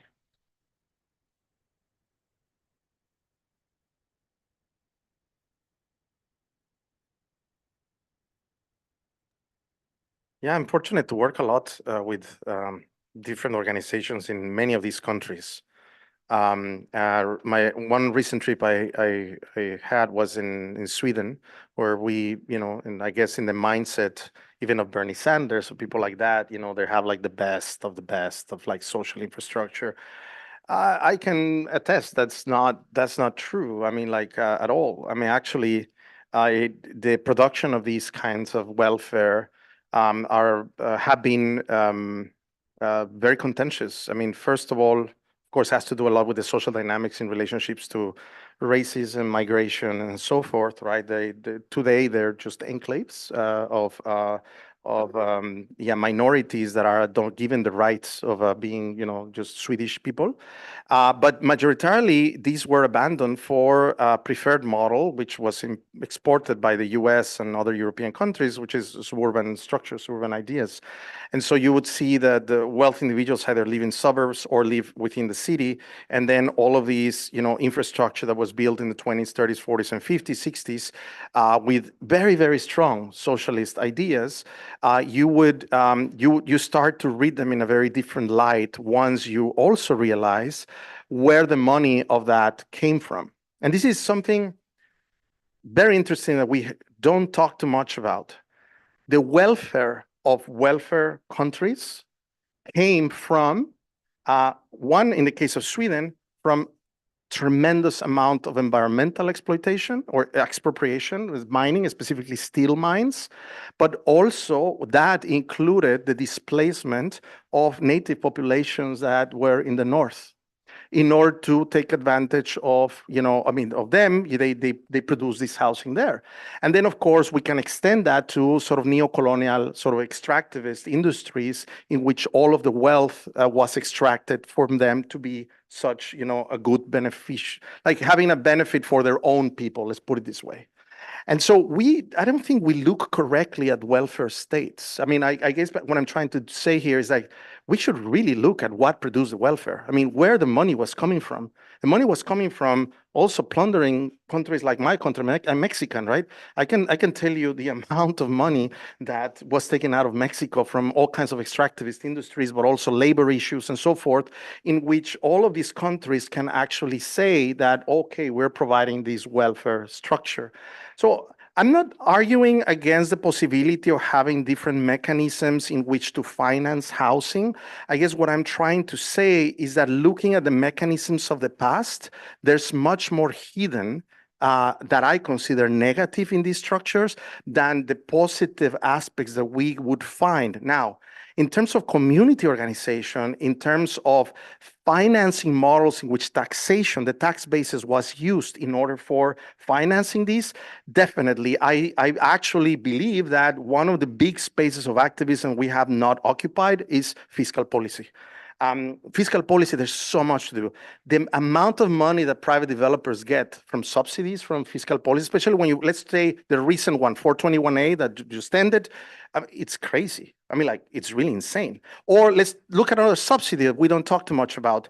How much is one person in a shelter today in New York City? Is close to $400 per day per person. So one person, my tax dollars are paying $12,000 rent, which is not even a rent, it's as a shelter for one person. Imagine a family of 3, right? How much is that? What could I rent a month for a $30,000 apartment here? All of that is subsidies for the private industry of the homeless, schema. And so all of that has been organized at that level, right? The tax dollars are being used. Police. Okay, what can I say about police? Similar situation. You see, we have, I guess, from our taxation base, a lot of resources that are going into spaces we really don't like. And so that is a space, because of its complexity and that abstraction, is very difficult for us to conceive how can we tap into that, right? And, or how can we ask for that, right? Or like move these sort of fiscal policy issues. I think it's a fascinating area to discuss. And one little quick thing to add, the mortgage interest deduction. So if you're a homeowner, the more expensive your house is, the more of a deduction you get. If you buy a house, you don't have a lot of money, you buy a house, you may just get the standard deduction of $12,000. And so that's like an upside down subsidy for wealthy homeowners. And Section 8, my God. I want to draw out something positive, which actually started with the organization that you founded, Lynn, which is, as part of the research that you did on vacancy, I think members of, if I'm not mistaken, members of Pictures of Homeless became cognizant of some community cooperative solutions that were being implemented at Cooper Square, and as a result decided that land trust might be one small way to move. And now there are land trusts throughout the city, and I don't want to over celebrate this, but the city government has dedicated money to land trust infrastructure. It helped land trusts employ full-time organizers and in a couple of cases secure properties. And that's a bright spot, I think, as much as, and I know that there's a lot of critical things to be said about land trusts as well, and about the outcomes, because they are also existing in this financing system, which is very heavily weighted toward extraction by financial actors. But I do think that there is some evidence that we can get the government that we ask for and help it to be the government that we deserve. Thank you. There's one more question on, oh, did you have Rob, did you want to speak? If Miguel made some comments that I thought deserve lifting up. This idea of organizing around fiscal policy, which we don't do. Anything that has to do with economics, we seem to cast to the side, but we have to get involved in those conversations. I think somebody that everybody on this panel respected, the great Peter Marcuse, an urban planner, years ago when I was a member of Picture the Homeless. We were building a right to the city platform for New York City. And in the opening introduction to that platform, we mentioned that we're going to ask the current mayor to do something. And Peter got upset and threw the platform on the table and said, Rob, you know what's wrong with this? You know what's wrong with this? You don't ask the mayor. You're a community member. You tell him, and to hear Peter in his anger making that statement, I think that's what we have to do. It's about us rising up and taking control of our situation. But again, I'm going to question our willingness to rise up and really push back. When you talk about fiscal policy and economics, people push back on you. When I go into the community and talk about, Rob, that's that academic shit. You deal with that, right? No, we all have to deal with it.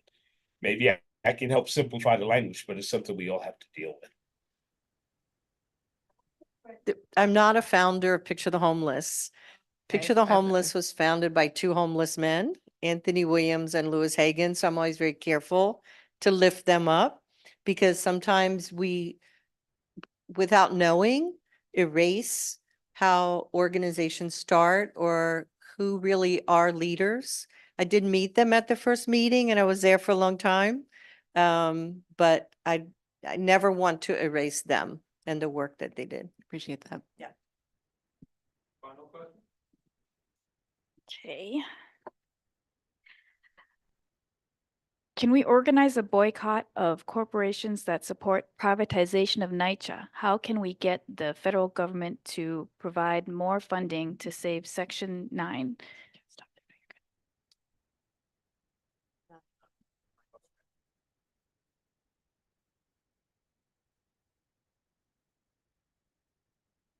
I'm curious to know which companies are being described in the first part. Certainly open to it, but I think the main companies that are invested in privatizing public housing are the developers that take over management.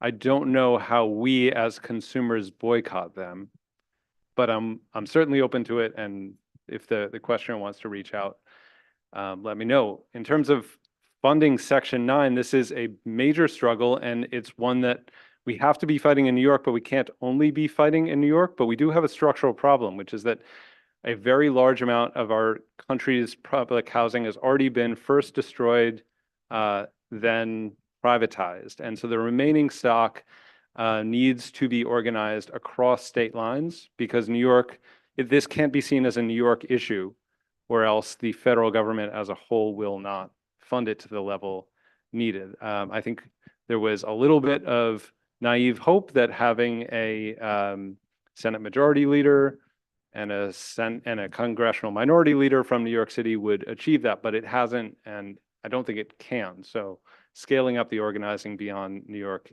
is crucial to saving New York's public housing, I would say. Anybody else?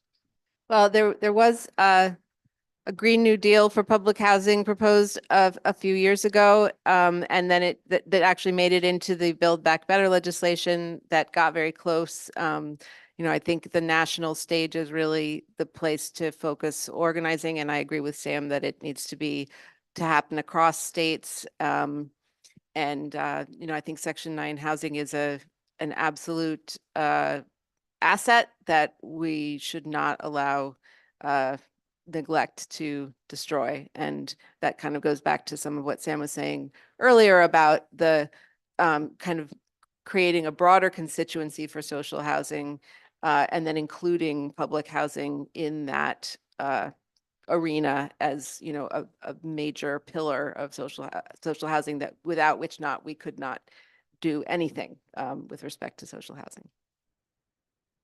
All right. We have a couple more. Okay, we're over time, but go for it. Make it quick. really quick question, just because a lot of people here are professors and it seems like you guys have taught at lots of different institutions and stuff. Do you guys find hope in each year kind of touching a handful of students that are in the fields that we're touching on today? Do you guys find hope in seeing them critically think about the issues, see where they want to place themselves in the field after the institution, and seeing that, wow, that's going to help? Does that create a strong hope there? It is my like my main addiction drug. Yes. I've seen a big shift in the last, I guess, 4 or 5 generations. I mean, teaching for 23 years, 24 years. So in the last, I would say 5 years, let's say a little bit before the pandemic already, you would see that the younger people, yeah, they're not buying anything, right? I mean, they're like, there's a certain, there's a complete shift. And like they know that things are not okay, right? And they don't believe anymore on a lot of things. Of course, they're in TikTok and Instagram, which of course produces a different kind of relation to social structures and environment. But yeah, it's amazing. I can say that. I mean, yeah, I love it. I mean, I love engaging with these young generations, and these perhaps the thing that gives me more hope of anything. Yeah, because we fail. I mean, we're doing our best. I mean, I think we're doing what we know what to do, but as a generation, man, I mean, it's just horrible. I mean, what these last generations did, what my parents' generation did, it's unforgivable. I mean, like they basically they tipped it over. Right.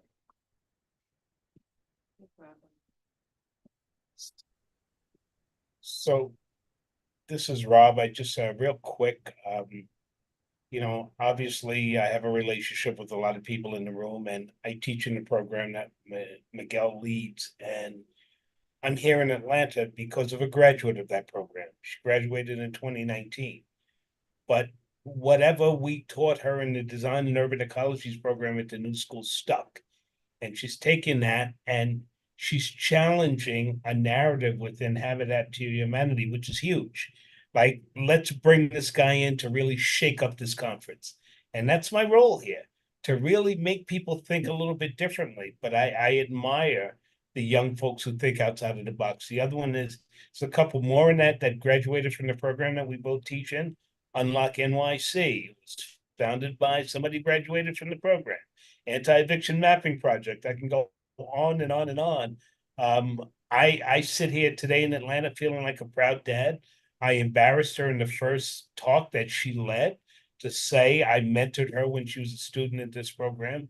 But obviously, whatever Miguel, myself, and others in the program taught her stuck with her, right? And I see that all the time. I also see it in law school, folks.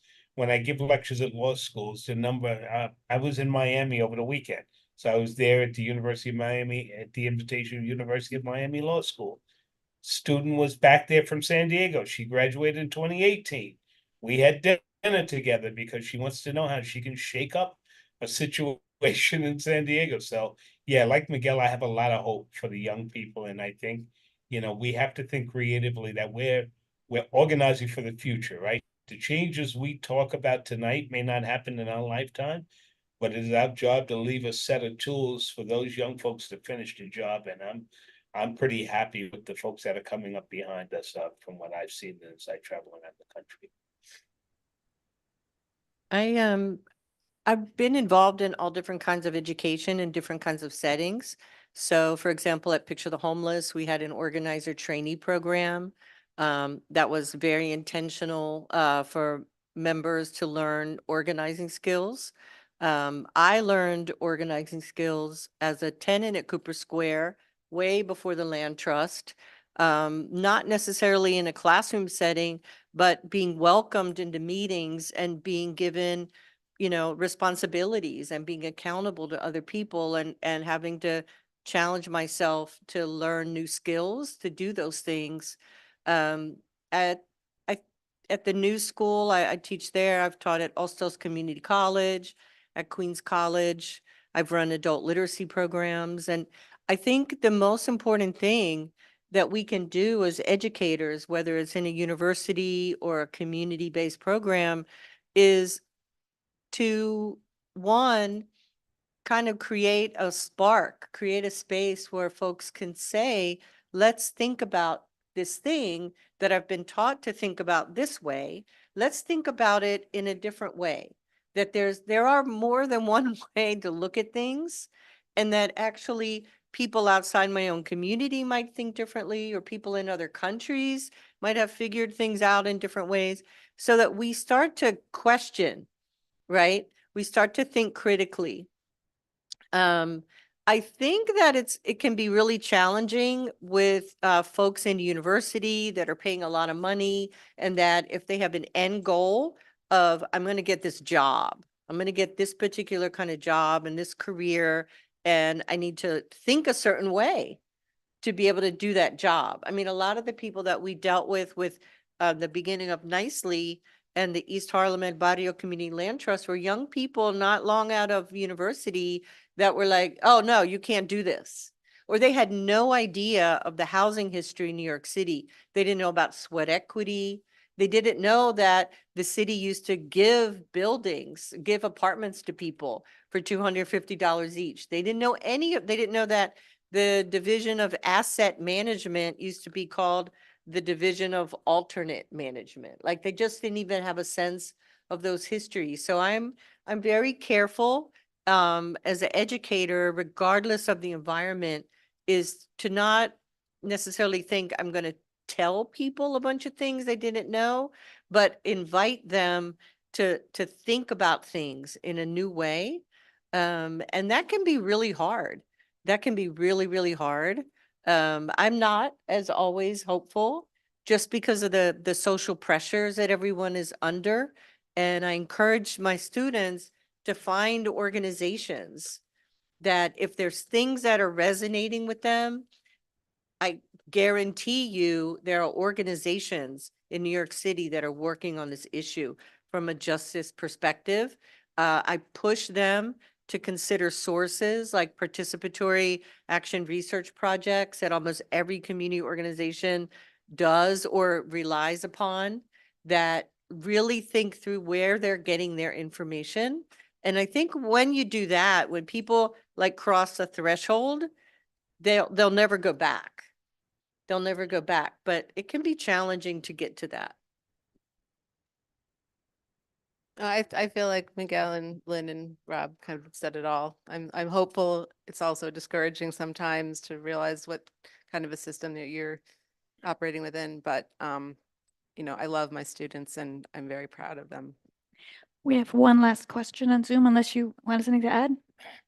I'm not an academic, but I do have a 25-year-old daughter, and you'd be very pleased with how she conducts herself. This question's coming from Alex. Why can't we force developers to go through a lottery process whereby if they win, then they're allowed to build all market rate buildings? Tons of tenants need to win an HPD lottery, and it's hard to win. So why not impose a lottery for developers? As far as like the big notorious ones. An interesting idea. So the proposal is, developers win a lot, have to enter a lottery, and if they win the lottery, then they can build all market rate housing, and if they don't, then what?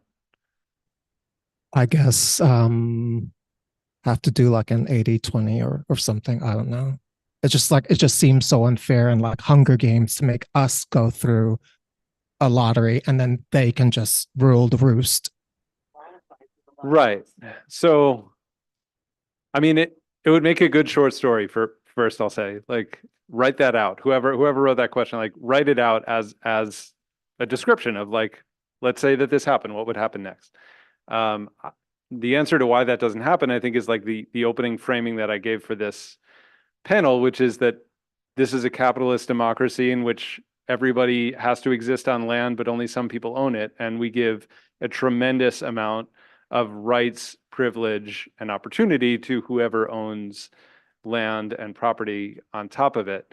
There isn't a mechanism for doing what you're doing, but I think just pointing it out shows how kind of absurd some of the systems we have right now is. But I would say, and this is just me talking, don't get mad, get even. And I think the suggestion at looking into the finances of things, or just in general facts, and pressing them. And that's why I talked about the press and the absence of the kind of press we used to have. But it's a long journey, 500 years, everything builds on itself.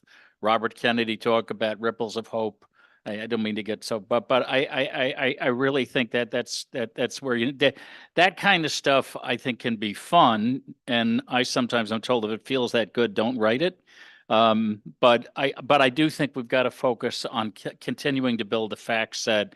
And in this Penn Station thing, as people have pointed out, as for instance, that James Dolan is getting like a $46 million annual tax break while they're cutting libraries and cutting all sorts of cultural and other organizations. Though that kind of data repeated often enough helps.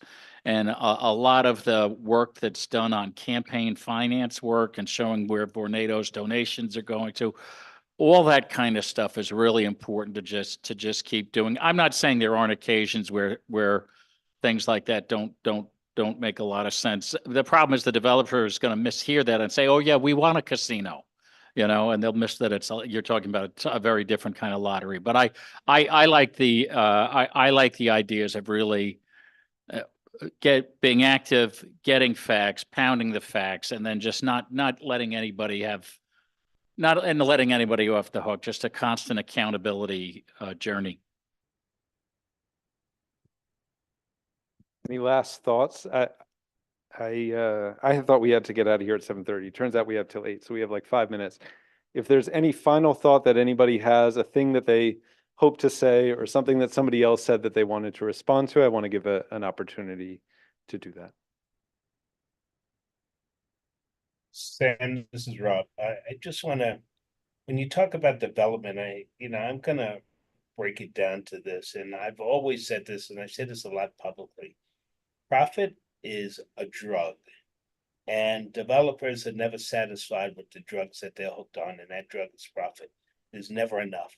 I've had people come to me and say, why won't the landlord do this, or why won't they do this in my building? Because they're not making profit from you. That's what they care about. That's what they deeply care about. They care about profit. And until we understand how capital flows and we don't push back on this idea of capitalism and its effect on society, we're in for a long battle. We have to understand the economics that we're faced with every day in the economic system in this country. And until that changes, we're pushing a rock up a hill. Yeah, I want to raise another very important matter that I don't think we pay so much attention to, which is not long ago. I mean, and Sam, you might know exactly because this is what you do in a job in your like policy analysis. And New York City came out with a report that there's never been since the 1960s such a low vacancy rate, right? And I think they were mentioning something like 1.3% vacancy rate. And I was just looking at that report. I was just saying, like, something wrong with this report, right? In one hand, I mean, it was a very, I guess there's a methodology in, saying like what is vacant. And then what that drives, I mean, basically the ideology of putting that forward, immediately Eric Adams, comes out and says we need to build more housing. And there's a whole mechanism that we have in our minds that the way to address the housing question is that we don't have enough housing. And these kinds of reports, in my view, emphasize to society that, I mean, like the reason that we are paying so much for rent is because there's not enough housing. That also enforces or believes in the competition and about the supply and demand agenda that is so also embedded in our education. I don't believe in that. I don't believe in the supply and demand in housing. And there's many reasons why, right? First of all, because I think it's a human right, and I think housing should be part of that commodity market. Okay, so that's an ideological one. But in principle, Many years have passed that have shown us that even though we have a vacancy occupation in the many luxury housing units that have been built in the city, we can actually see that not too many lights at night are being lit up in those buildings, right? Although there's, of course, an occupation. And many of these buildings or many of these units are owned by a very specific kind of owner that might have many of them, et cetera. And we have a construction of a lot. That's my take on this, but we must do another survey of actually what is vacant and what is not in relation to, I know that Sam is dying to intervene here because I mean, that's what Sam does. So I'm even scared of saying this. The thing that I want to emphasize is the following. Since approximately, so I would say 20 years ago, when financialization of the housing market started to become really rampant, one thing that we must think about is that housing or any real estate property or any land-based property is no longer profitable in relationship to its occupation. This has changed dramatically. You know, Marx had a thing that said fixed capital. Fixed capital is very difficult to move, right? You cannot sell a house in one day. It takes time. The New School has been trying to sell its luxury mansion for $20 million. And so far, I don't think anyone has, you know, so it's a difficult sell, right? Marx said, yeah, the property land, it's a fixed capital asset, and it's very difficult to put in the market. Financialization changed this. I have had discussions with like super high-end developers for, don't ask me why I was in this discussion, but I asked this guy, like, you know, are you actually, you know, do you want this to be vacant or not? And this person says, you know, we don't care because that vacant building is part of our portfolio, and that portfolio is already leverageable, and that leverageability makes my vacant unit completely liquid, right? I can get a loan for as much as I want because I can demonstrate. And so there is zero interest of renting for these developers specifically, or lowering the price. Because you can also offset as tax liability. You can offset as tax liability, and also for lowering the price, because this is, if they lower the price, their portfolio's value lowers, right? So they can keep it at a fictitious level or even make it higher, even though if it doesn't rent or sell or whatever. We are facing with this thing at the moment. So there's also something that must be, you know, like envisioned in terms of policy, dynamics, and all of that kind of stuff to really avoid this from continuing to happen, because this is happening, right? Our buildings that traditionally were there for housing people don't make money for housing people, right? They make money for being just a commodity, and it's okay if they're empty. And this is a huge another rabbit hole that I believe we also need to explore further, which takes that logic of supply and demand completely into a different, I mean, I guess it obliterates it, and that's my view. You can have as much supply, but if these people are not renting it to the price that is according, or if they're not available to us, you know, the demand will still be up. But Sam, I know you were dying on this, you know. Sam's going to let me jump in. The housing vacancy survey does not count all the vacant apartments. It only counts the ones that you've seen that are boarded up or bricked up for decades, counted. They're not included in the housing vacancy survey from our understanding from HPD. But there's one city, or it's not a city agency, Con Ed is the agency that knows what apartments have people living in them or not. Because if every single unit has electric meter, some have a gas meter. And so it would not be difficult to have a real understanding of how many units of housing are vacant in New York City. And I have a vacant apartment in my building. They're not renting it out because the tenant of record that moved out and passed away was paying $800 a month. And the landlord is going to take it as a tax write-off. The first sleep out we did at Picture the Homeless in front of a vacant building. We pretended that we wanted to rent the storefront that was for rent, and there were vacant apartments upstairs. And we said to the landlord, oh, you know, but we don't know if we want to open our dress shop in there, and then y'all are going to be fixing up upstairs and there'll be dust. And they said, we have no intention of rehabbing the upper floors because we make plenty of money from the storefront. And we will not make money from renting out those apartments. That's what they told us, and I don't know if it's still empty or not. Okay, I just want to say a final thing before closing. I agree with a lot of the big picture of what was said, but I do think the small picture matters. And it's because the landlords are the ones attacking the quality and truth of that survey. The tenants actually really need that survey. That survey is how we continue rent stabilization.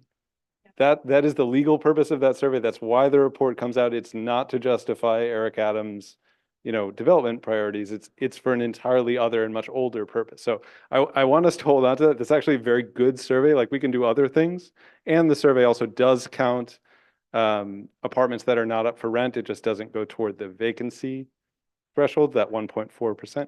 Anyway, I'm throwing a lot out there. I just don't want us to give up faith in that survey. It's actually very important. We can do other things, but as long as we want rent stabilization to exist in the city, we need that survey every 3 years. So anyway, it's been a great conversation. Thank you all for attending, and thank you on Zoom. Thank you to Rob in Atlanta for joining us, and thank you to our panelists right here. Keep on fighting. Thank you. Thank you, Sam, for your moderation. Good night, everybody.